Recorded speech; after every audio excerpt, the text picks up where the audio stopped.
तो जैसा कि आपने नोवेल के लास्ट पार्ट के अंदर देखा था कि डिप्टी चीफ ने देखा जियान तो अकेला इस वजह को जियान के ऊपर चढ़ बैठता है और जियान और मास्टर को कैद कर लेता है अपनी ब्लडी चैनों के अंदर और उनका गेम बजाने वाली होता है। तभी आसपास का पूरा स्पेस फ्रीज हो जाता है क्योंकि वहाँ पे आ जाता है द ड्रैगन एम्पर जो कि तुरंत ही उसे अपना ऑरा टोरा दिखा देता है। इस वजह से डिप्टी चीफ को समझ में आ जाता है कि इसके सामने नहीं दे सकता है, इसलिए वो तुरंत ही अपनी बॉडी को ब्लास्ट करता है और जियान ने जो बैरियर बनाया था उसके अंदर क्रैक्स आने की वजह से वो वहां से निकल जाता है और फिर उसके बाद जो पूरी ब्रांच होती है वो जियान की हो जाती है। इस वजह से जियान वहाँ पे घूम रहा होता है, तभी अचानक से जियान को एक और सेंस होता है, इसलिए जियान उधर ही की तरफ चला जाता है और जैसे ही वो उस जगह पहुंचता है तो उसकी जो आंखें होती है एकदम से चौड़ी हो जाती है क्योंकि उसे सामने दिखाई देता है एक बड़ा सा गड्ढा जिसके अंदर बहुत ही अजीब तरीके की एनर्जी होती है, जिसके अंदर अभी के लिए काफी सारी सोल्स पड़ी होती है और वो तड़पने में लगी थी और साथ ही साथ वो धीरे धीरे करके मेल्ट भी होती जा रही है। और ये सब देख के जो जियान होता है काफी हैरान हो जाता है, तभी अपनी स्पेशलाइजेशन का यूज करता है और इसे स्कैन करने लगता है जहाँ पे वो एकदम से हैरान हो जाता है और बोलता है इसके अंदर तो बहुत ही पावरफुल स्पिरिचुअल स्ट्रेंथ है और साथ ही वो भी बहुत ही ज्यादा प्योर। इसी वजह से जो जियान होता है वो पूरी तरीके से इसी के अंदर खो चुका होता है, मगर तभी उसके पीछे मास्टर आ जाते हैं और बोलते हैं ये कोई अभी के लिए मामूली चीज नहीं है, ये सोल का एसेंस है। और मास्टर अभी के लिए इतनी जल्दी जियान के पास इसलिए आ गए थे क्योंकि जैसे ही उसके पास की उसने बहुत ही आसानी से सेकंड टेंजन को मार दिया। इसी वजह से जो मास्टर होते हैं वो कुछ ही पल के अंदर फ्री हो गए और वे जब ये वर्ड जियान सुनता तो बोलता कि ये जो सोल होती है वो हर इंसान की बॉडी के अंदर पाई जाती है या फिर मैजिकल बीच हो या कोई भी चीज हो, हर चीज के अंदर पाई जाती है और जो सोल है वो सोल एसेंस से बनी है जो कि इस कॉन्टिनेंट की सबसे मिस्टीरियस चीज है और साथ ही सबसे प्योर एनर्जी भी। और इन पे जब मास्टर इतने बड़े तालाब को देखते तो उनके हवा पूरी तरीके से चेंज हो जाते हैं और बोलते हैं इतने सारे सोल सेशन को कलेक्ट करने के लिए कम से कम 10,000 सोलों की जरूरत पड़ी होगी। इसी वजह से मुझे ऐसा लगता है पूरे सालों की जो मेहनत है इस ब्रांच की वो यही है, लेकिन अभी के लिए उस डिप्टी चीफ को तो देखो डर के मारे इसको भी लेना भूल गया वो। और अभी जब ये सोलो की नंबर को सुनता तो उसके तो पूरे एकदम से हवा उड़ जाते हैं और अपने मन में बोलता कि जो हुलुप सोलो वो तो बहुत ही ज्यादा हरामी है, उसने बताओ इतने सारे सोलो को तबाह कर डाला और ऊपर से ये नंबर तो सिर्फ एक ब्रांच का है और इनकी तो कईयों ब्रांचें हैं जिसके अंदर ऐसी एनर्जी मिल जाएगी। इसी वजह से वो गुस्से से चिल्लाते हुए बोलता कि हुलुप सोलो इस सेंटर प्लान की सबसे घटिया चीज है। और इन पे जो मास्टर थे वो भी अभी के लिए काफी ज्यादा गुस्से में होते और बोलते कि तुमने बिल्कुल सही बोला, ये सोल एसेंस को कलेक्ट करने का बहुत ही ब्रूटल तरीका है। तुम ऐसा समझ सकते हो किसी जिंदा इंसान की बॉडी में से उसका पूरा खून और पूरी हड्डियां बाहर निकाली जाए, वो भी पेन इसका सिर्फ 10% होगा। ये सुन के तो जियान और भी ज्यादा गुस्से में आ जाता है और फिर अपने आप को थोड़ा सा काम करता और बोलता है मगर मुझे अभी के लिए एक बात समझ में नहीं आ रही है, आखिर होलोप सोल इतने सोल एसेंस का क्या करेगा। जिस उनके मास्टर बोलते हैं कि सोल एसेंस बहुत ही ज्यादा इंपॉर्टेंट होता है किसी भी कल्टीवेटर के लिए, क्योंकि किसी वॉरियर को अपनी स्पिरिचुअल स्ट्रेंथ को कल्टीवेट करना है तो फिर उसके लिए सोल एसेंस की जरूरत पड़ेगी। इसी वजह से अगर किसी के पास लार्ज अमाउंट में सोल एसेंस होता है तो फिर उसके जो चांसेस है लीजेंडरी स्पिरिचुअल स्ट्रेंथ के अंदर ब्रेक थ्रू करने को काफी ज्यादा बढ़ जाएंगे, आई मीन डी स्टेट के अंदर। ये सुन लेकिन जैन का तो एकदम से कान खड़े हो जाते और बोलते कि मास्टर अभी के लिए आप ये बोलना चाह रहे हो कि हुन क्लैन के अंदर कोई ऐसा वॉरियर जो कि अभी के लिए डी स्टेट के अंदर ब्रेक थ्रू करने वाला है, क्योंकि मुझे नहीं लगता कि हुलुप सोल के अंदर कोई इस लेवल का बंदा होगा जो कि अपनी स्पिरिचुअल डी क्लास के अंदर एंटर करवा पाए। वहीं पे ये सब सुन के जो मास्टर होते हैं थोड़ी देर सोच विचार करते और बोलते कि हो सकता है यही हो, क्योंकि इसके अलावा तो मुझे अभी के लिए कोई और रीजन नहीं दिखाई दे रहा है। और साथ ही जब हुलुप सोल ने मुझे पकड़ा था तो वो चाहते थे कि मैं उनके सामने सरेंडर कर दूं क्योंकि शायद उन्हें मेरे एल्केमिस्ट टैलेंट को चाहिए था और ये शायद जो सोल एसेंस है वो उसी से लिंक है। लेकिन मैं अभी के लिए पूरी तरीके से श्योर तो नहीं हूँ, मगर इतना तो कंफर्म है कि हुन क्लैन अभी के लिए कुछ बहुत ही बड़ा कर रहा है। इसी वजह से उन्होंने इतनी सारी सोलो को सेक्रीफाइस कर दिया और इतना सारे सोल एसेंस को कलेक्ट किया। लेकिन वहीं पे ये सब सुनकर जियान को याद आ जाती है डीमन सेंट वॉन कॉन की, जिन्होंने काफी साल तक अपनी स्पेशल स्ट्रेंथ को कल्टीवेट किया जब जाके वो डी क्लास के अंदर एंटर किए थे। लेकिन उनकी डी क्लास स्पेशल स्ट्रेंथ होने के बाद भी उनका जो लेवल था वो फिर भी डूडी के अंदर ब्रेक तो नहीं कर पाया था। उनकी बची सोल ने मुझे बताया था इस कॉन्टिनेंट से कोई चीज मिसिंग है। क्या हुन क्लैन ने अभी के लिए उस मिसिंग चीज का पता कर लिया है? क्या वो यही है? ये तो बस जियान की मनगढ़ंत कहानियां थी, उसके पास कोई भी ऐसा पक्का सोर्स नहीं कि सोल एसेंस से डूडी के अंदर ब्रेक तो किया जा सकता है। इसी वजह से जियान काफी देर तक सोच विचार करता रहता मगर उसे कुछ भी क्लियर नहीं होता है। इसी वजह से आखिर में अपने दिमाग की घोड़े चलाना बंद कर देता और मास्टर से बोलता कि मास्टर अभी के लिए हमें क्या करना चाहिए। जियान अभी के लिए मास्टर से सोल एसेंस के बारे में पूछ रहा होता है, फिर मास्टर ये सुन के बोलते कि अभी के लिए जो चीज है होलोप सोल की हजारों सालों की मेहनत है, इसी वजह से अभी के लिए इसकी वैल्यू भी लगाना हमारे लिए ऑलमोस्ट नामुमकिन है। अगर इसे हम लोग सेंटर प्लान ले जाते हैं और इसकी बोली लगाते हैं तो जो बड़े बड़े दिग्गज एल्केमिस्ट होंगे वो इसके लिए एकदम से पागल हो जाएंगे। इसी वजह से मास्टर होते कुछ देर तक सोच विचार करते रहते मगर उन्हें कुछ भी समझ में नहीं आता तो बोलते हैं ये जो चीज है वो इस कॉन्टिनेंट के अंदर होनी नहीं चाहिए क्योंकि इसको बनाने के लिए लाखों सोलों को सेक्रीफाइस किया गया है। लेकिन अब जैसा कि ये फॉर्म हो चुकी है तो हम लोग इसे ऐसे यहाँ पे नहीं छोड़ के जा सकते हैं। मेरी तो मानो चले तुम इसे लेकर कल्टीवेट कर डालो क्योंकि इससे जो तुम्हारी स्पीशियल स्ट्रेंथ होगी काफी ज्यादा पावरफुल हो जाएगी और साथ ही जो तुम्हारा सोल लेवल है वो भी ब्रेक थ्रू कर जाएगा। ये सुन के जो जानो एक पल के लिए हैरान हो जाता है मगर वो भी जानता है ये चीज उसके लिए कितनी ज्यादा इंपॉर्टेंट है। इस वजह से वो तुरंत ही घुटनों के बल बैठ जाता है और अपने हाथ को डालता है उस क्लस्टर के अंदर और बोलता है मैं जियान तुम सभी से प्रॉमिस करता हूँ कि उन सभी को मैंने घोड़ा नहीं बना दिया। आप लोगों ने टॉर्चर आया तो मेरा नाम भी जियान नहीं, मैं आप सभी का बदला लूंगा उन सभी से। ये सुनने के जो क्लस्टर होता है चमकने लगता है, भले अभी के लिए उसके अंदर कोई भी इमोशन नहीं बचे हो मगर फिर भी अभी के लिए उन्होंने जो दर्द है उसका तो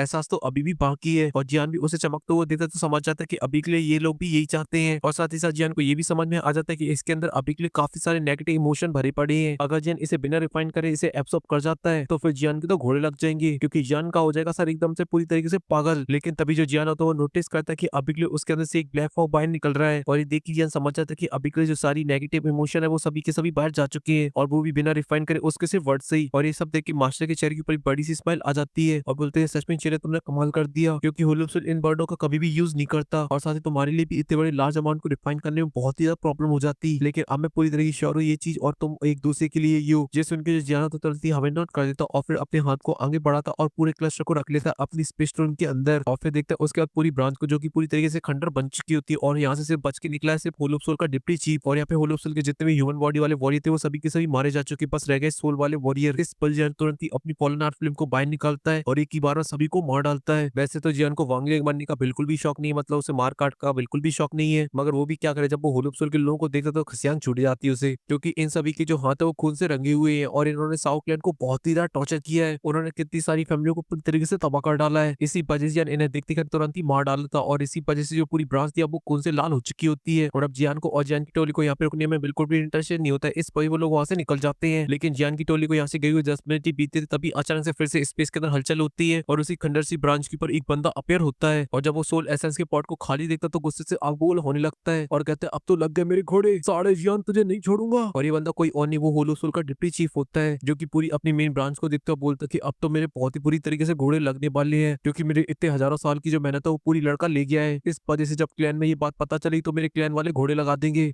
वो मुझे भी, क्योंकि अभी के लिए होलोप्सिल के अंदर जितनी ब्रांच है उनमें से ये ब्रांच सबसे ज्यादा इंपॉर्टेंट है। इसी वजह से यहाँ पे जितनी भी सोले आती है वो नॉर्मल सोलों से काफी ज्यादा स्ट्रॉन्ग होती हैं और उन्हीं में से निकलता है एकदम तगड़ा एसेंस जो कि काफी ज्यादा प्योर और काफी ज्यादा स्ट्रॉन्ग होता है। मगर अभी के लिए वो सारा का सारा लड़का ले गया है, इस वजह से मैं तो गया, मगर अभी के लिए ये बात भी क्लैन को समझनी होगी। मैं अभी के लिए उनका कुछ भी नहीं बिगाड़ सकता था, क्योंकि उन्हें प्रोटेक्ट कर रहा है एंशिएंट व्हाइट ड्रैगन का मेंबर जो कि बहुत ही ज्यादा खतरनाक है, जिसका सामना करना अभी के लिए मेरी औकात के बाहर है। पूरे हॉल के अंदर सिर्फ एक ही मेंबर है, वो है हमारे होलोप्सिल के चीफ जो कि अभी के लिए उसे फाइट कर सकते हैं। इसी वजह से जान को नुकसान पहुंचाने या रोकना तो फिर उसके लिए चीफ की जरूरत पड़ेगी। सच में मैंने इस बात की बिल्कुल भी उम्मीद नहीं की थी कि जो 10 साल पहले हमारे लिए बस एक चींटी के समान था आज वो इतना ज्यादा पावरफुल हो जाएगा किसी की बाप में दम नहीं उसे टच कर पाए सिर्फ होलोप्सिल के चीफ को छोड़ के। लेकिन उसकी जो स्पीड है वो तो और भी ज्यादा खतरनाक है, अगर हम लोग ऐसी उसे ग्रो होने देते हैं तो फिर मुझे पूरा यकीन है कि फिर चीफ भी उसका कुछ नहीं बिगाड़ पाएंगे। सच में मुझे आज अपने फैसलों के ऊपर काफी ज्यादा रिग्रेट हो रहा है, अगर आज मैं इस लड़के के ऊपर थोड़ा सा ध्यान देता तो फिर ये जिंदा नहीं बचता। मैंने इसे थोड़ा सा कमाक लिया। ये सब बोलने के बाद जो डिप्टी चीफ होता थोड़ा चीखता और चिल्लाता और फिर अपने आप को शांत करता और बोलता है 2 महीने बाद सेंट्रल प्लान के अंदर अपेयर होने वाली प्यूरिफाइड डीमन लोटस फ्लेम जिसको लेने के लिए हमारे चीफ जरूर जाएंगे, और अगर एक बार वो फ्लेम हमारे हाथ लग जाती है फिर जो हमारे हुन क्लैन के प्लान है वो आगे बढ़ सकते हैं और ये जो मुझसे अभी के लिए कांड हो चुका है उसके ऊपर भी मिट्टी डल सकती है। इसलिए मुझे अभी के लिए प्यूरिफाइड डीमन लोटस फ्लेम पे ही फोकस करना चाहिए। और इतना बोलते कर वहां से चला जाता है, लेकिन उसकी आवाज होती है हॉल के अंदर घुसती रहती है जहाँ पर वो बोल रहा होता है कि जब last time purified demon lotus flame appear हुई थी तब हम उसे लेने में पूरी तरीके से फेल हो गए, इस वजह से हमें अपने प्लानों को छोड़ना पड़ा। लेकिन इस बार हम लोग पूरी तरीके से तैयार है और एक बार हमारे हाथ प्यूरिफाइड डीमन लोटस फ्लेम लग जाती है फिर तो हमारे एंशिएंट क्लैन के बीच में जो समझौता बना उसकी हमें कोई परवाह नहीं होगी और फिर हम डरेंगे असली आतंक, क्योंकि तब हुन क्लैन के वॉरियर भी क्लैन से बाहर आ सकते हैं और फिर जब तू किसी के भी पीछे जाके छुप जाए तभी तू हमारे हाथों से नहीं बच पाएगा। इस वजह से तू याद रखियो आज जो तूने हमारी ब्रांच की हालत की इसका बदला तो उसे जरूर लिया जाएगा, वेट एंड वॉच। और इसी के साथ सीन कट हो जाता है और कुछ दिन बीत जाते जहाँ पे जियान ने अभी के लिए होलोप्सिल के ऊपर हमला करके उनकी ब्रांच को तबाह करने की न्यूज बिल्कुल भी स्प्रेड नहीं की थी, मगर फिर भी सेंट्रल प्लान के अंदर ये न्यूज फैल जाती है और केवल एक ही हफ्ते के अंदर सेंट्रल प्लान के हर एक इंसान के पास ये न्यूज पहुंच चुकी होती है और सभी के सभी काफी ज्यादा शॉक थे, क्योंकि होलोप्सिल एक बहुत ही बड़ा दिग्गज नाम है। यहाँ तक कि उसके आसपास पिल टावर है जिसने कोई बड़ा एक्शन नहीं ले पाया आज तक, चाहे फिर उन्होंने पिल टावर के कितने भी इंपोर्टेंट मेंबर को क्यों ना मार दिया हो, मगर फिर भी पिल टावर कोई भी ज्यादा खास नहीं बिगाड़ पाता उनका। और इसी मेरिगेट सेंट्रल प्लान के अंदर बहुत सारी सेक्शनों के अंदर होता है, मगर जैसे ही न्यूज उनकी कानों में जाते तो वो खुशी के मारे झूम उठते हैं। और साथ ही अब स्काई मेंशन अलायंस का जो नाम होता है वो भी काफी ज्यादा बढ़ चुका होता है और सभी लोग इज्जत से उसे देखने लगे थे। पहले उन्हें लगता था कि अलायंस पावरफुल है, मगर इतनी पावरफुल है कि हजारों सालों से जो डोमिनेट कर रहा है होलोप्सिल उसे भी तबाह कर डालेगी, इस बात की तो किसी को उम्मीद नहीं थी। इसी वजह से अब स्काई मेंशन अलायंस की जो इज्जत होती सभी के लिए काफी ज्यादा बढ़ चुकी थी और अब पूरे सेंट्रल प्लान के अंदर बस एक ही नाम गूंज रहा था, स्काई मेंशन अलायंस। और वहीं पे जो जियान होता है एकदम चिल बैठा हुआ होता है और रेस्ट कर रहा होता है, क्योंकि उससे अभी के लिए सोल एसेंस को एब्जॉर्ब करना उससे पहले वो रेस्ट कर रहा था। वहीं पे अभी के लिए जियान की सोल लेवल की बात की तो वो अभी के लिए हेवनली सोल स्टेट के अंदर जो कि स्लाइटली मास्टर से भी थोड़ा सा ज्यादा स्ट्रॉन्ग है। और फिर इसके बाद जो नेक्स्ट लेवल आता है उसे बोलते हैं परफेक्ट हेवनली स्टेट, और जब किसी वॉरियर की सोल इस लेवल पे पहुंच जाती है उसके बाद उसे दिखाई देने लगता है लेजेंडरी लेवल जी स्टेट। लेकिन इस लेवल तक अपनी सोल को पहुंचाना बहुत ही ज्यादा हार्ड होता है, यहाँ तक हिस्ट्री बुकों के अंदर भी लिखा गया कि इसके अंदर बहुत ही कम वॉरियर पहुंच पाए हैं, लेकिन जो भी यहाँ तक पहुंचा था फिर उसे बोला जा सकता है इस कंटेंट की पीक। एग्जांपल के तौर पे डीमन सेंट हुआन कॉन जो कि इस लेवल तक पहुंच पाए थे, लेकिन इस लेवल पे पहुंचने के बाद इसका मतलब ये नहीं कि तुम गॉड के अंदर ब्रेक तो कर सकते हो, आई मीन ड्यूडी के अंदर, लेकिन फिर भी आप इस लेवल को हल्के में नहीं ले सकते हो, क्योंकि अगर कोई वॉरियर डाउशेंग की 9 स्टार के अंदर ब्रेक थ्रू कर जाता है उसके बाद उसका जो लेवल है वो आगे नहीं बढ़ता है। अगर उसे अपने लेवल को आगे बढ़ाना है तो फिर उसे ब्रेक थ्रू करना होगा सोल स्टेट के अंदर, और जब उसकी सोल ड्यूटी के अंदर ब्रेक थ्रू कर जाएगी तब उस बंदे का लेवल होगा हाफ स्टेप ड्यूटी, और ये डिफरेंस होता है हाफ स्टेप ड्यूटी में और डाउशेंग के पीक के वॉरियर में। और मैं अभी के लिए उम्मीद करता हूँ कि आप लोगों को भी ये समझ में आ चुका होगा डाउशेंग की पीक का वॉरियर क्या होता है और हाफ स्टेप ड्यूटी क्या होता है। और फिलहाल के इस वीडियो में से पहले नेक्स्ट वीडियो के अंदर जियान को ब्रेक थ्रू कराएंगे और साथ ही मिलाएंगे प्यूरिफाइड डीमन लोटस फिल्म से। अभी के लिए वीडियो को लाइक कर दीजिए, चैनल को सब्सक्राइब कर दीजिए। मैं मिलता हूँ आपसे नेक्स्ट वीडियो में, तब तक के लिए बाय।